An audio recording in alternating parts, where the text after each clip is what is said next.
কদিন আগে একটা শ্রাদ্ধ বাড়িতে গিয়েছিলাম।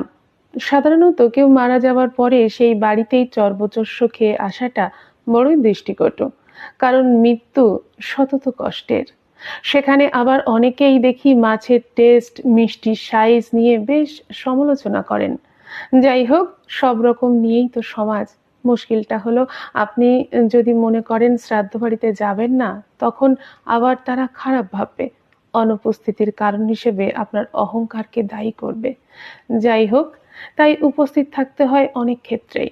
ভদ্রলোকের 2 ছেলে 3 মেয়ে বেশ সমারোহ করে বাবার শ্রাদ্ধ অনুষ্ঠান করছেন। 2-3 বার কানে এলো নিমন্ত্রিত অতিথিরা বলছেন, আরে বলছি শোন, ওটা গলদা চিংড়ি, বাগদার সাইজ আর একটু ছোট হয়। কেউ বলল, পাবদাটার সাইজ দেখেছিস? না, রাধারমণ বাড়ির ছেলে মেয়ে, রাধারমণ বাবুর ছেলে মেয়েরা খাওয়ালো বটে। মালা আর সন্দেশ নিয়ে গিয়ে ছবির রাধারমণ বাবুর সম্মুখে রাখতে গিয়ে প্রথমেই চোখ আটকে গেল ছবিটায়। সম্ভবত কোনো নাতি নাতনির সঙ্গে জয়েন্টে কোনো ছবি ছিল। ভদ্রলোক বেশ কাঁচুমাচু করে দাঁড়িয়ে আছেন, পোশাক পরিচ্ছদও একেবারে ঘরোয়া।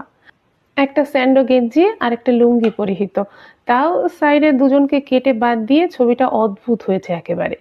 রাধারমণ বাবুর কাঁধ থেকে একটা হাত বাদ পড়েছে, আর একজনের ফ্রকের কোনা দেখা যাচ্ছে। আমি বসতেই ওনার ছেলে মেয়ে ছুটে এসে বলল, তুমি এসেছো, কি যে খুশি হয়েছি, চলো প্যান্ডেলে সিট ফাঁকা আছে, খেয়ে নেবে। এই তোমার সঙ্গে একটা সেলফি তুলি, এসো। আমি বললাম, অন্য দিন তুলবো। হবে না? আসলে শ্রাদ্ধ বাড়ি তো। মেয়ে হেসে বলল, আরে না না, কোনো অসুবিধে নেই, আমরা প্রচুর ছবি তুলেছি সকাল থেকে। অপ্রিয় হব জেনেও বলে ফেললাম, তোমার বুঝি ছবি তোলার খুব নেশা?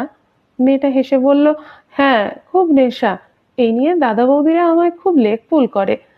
2 দিদি জামাইবাবু বলে, ওই যে ফটক বাবু এলেন। আমি বললাম, শুধু বাবারই একটা সিঙ্গেল ছবি তোলা হয়নি না? মেয়েটা সঙ্গে সঙ্গে বলল, আসলে বাবা ছবি তুলতে একটু সংকোচ বোধ করতো। আগের দিনের মানুষ তো। খেয়াল করে দেখবেন, আগের দিনের মানুষগুলো ছবি তোলায় আগ্রহী নয় ঠিকই, কিন্তু কেউ জোর করে ডাকলে তাড়াতাড়ি হাতটা কল থেকে ধুয়ে এসে শাড়ি বা জামাটা একটু পরিপাটি করে দাঁড়িয়ে যান ফটো ফ্রেমের একটু পাশে। আমাদের এখন কাজের শেষ নেই, তোরা বেশি করে ছবি তোল।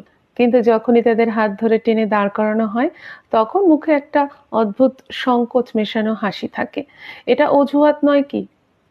এখন মোবাইলের যুগে যেখানে সব থেকে সহজে ছবি তোলা যায়, সেখানে একটা মানুষের একটা সিঙ্গেল ছবি নেই, আসলে তাকে গুরুত্ব দিয়ে তোলা হয়ে ওঠেনি, ভালো পোশাক পরিয়ে যত্ন করে তোলা হয়ে ওঠেনি। এটাই আসল কথা। রাধারমণ বাবুর নিজস্ব ছবি নেই ঠিকই, কিন্তু মারা যাবার পর তার সন্তানেরা বেশ ঘটা করেই শ্রাদ্ধ অনুষ্ঠান করলো। সবাই খুব প্রশংসাও করলো, মৌরি চিবোতে চিবোতে। অনেক ক্ষেত্রে আবার ঘটা করে খাওয়ানোর সংস্থান না থাকলে বিচক্ষণ সমাজের কাছেও তাকে কথা শুনতে হয়, পিতৃঋণ বা মাতৃঋণ সঠিকভাবে শোধ করা হলো না বলে। হয়তো বেঁচে থাকতে সেই সন্তান বাবা মায়ের অনেক যত্ন করেছে, কিন্তু সেসব মুহূর্তে মিথ্যে হয়ে যায়, শুধু বড় করে ভোজ দিল না বলে। শ্রাদ্ধ অনুষ্ঠানে আত্মীয়দের হই হুল্লোড় হঠাৎ শুনলে মনে হবে কোনো বিয়ে বাড়িতে চলে এসেছি।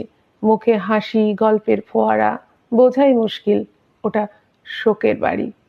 বিচিত্র এই সমাজ, আর তাতে বাস করা মানুষজন। মতামত সম্পূর্ণ ব্যক্তিগত আমার। নমস্কার।